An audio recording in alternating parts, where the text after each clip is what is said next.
తిరుపతి లడ్డు అపవిత్రం చేశారన్నారు. ఎవరిని శిక్షించారు చెప్పండి? ఇంతవరకు తిరుపతి లడ్డు కల్తీ గురించి సిట్ ఇన్వెస్టిగేషన్ ఎప్పుడు పూర్తవుతుంది? అసలు వార్తలు కూడా వస్తున్నాయి సిట్ గురించి? ఏది లేదు.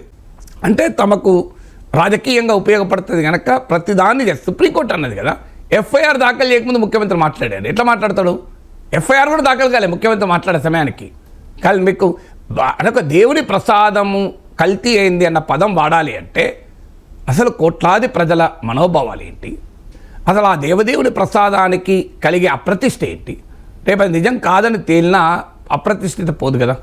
ఒకటికి 4 సార్లు మీరు ఎస్టాబ్లిష్ చేసుకొని ఇన్వెస్టిగేట్ చేసి నిజమే అయినప్పుడు అప్పుడు చెప్పండి. నిజమే అయ్యుంటే ఇప్పుడు ఇన్వెస్టిగేషన్ ఎందుకు చెప్తాను? మరి ఇన్వెస్టిగేషన్ చేస్తానంటేనే అది నిజమో కాదో తేలలేదు అన్నట్టే కదా. ఎప్పుడు విచారణ ఎప్పుడు జరుపుతారు? నిజమో కాదో తేలకపోతే విచారణ జరుపుతారు కదా. నిజమైన తెలంగా విచారణ జరిపేదే ఉంది. ఇన్వెస్టిగేషన్ ఎందుకు? స్పెషల్ ఇన్వెస్టిగేషన్ టీం ఎందుకు? ఆర్డినరీ కూడా అవసరం లేదు, స్పెషలే కాదు. స్పెషల్ ఇన్వెస్టిగేషన్ టీం వేసామంటేనే అది నిజమో కాదో ఇంకా నిర్ణయం కాలే అన్నట్టే కదా. మరి స్పెషల్ ఇన్వెస్టిగేషన్ టీం వేయకముందే అది నిజమే అని చెప్పి చంద్రబాబు నాయుడు ఎలా అన్నాడు? ఇది నేనడిగిన ప్రశ్న, సుప్రీంకోర్టు అడిగిన ప్రశ్న.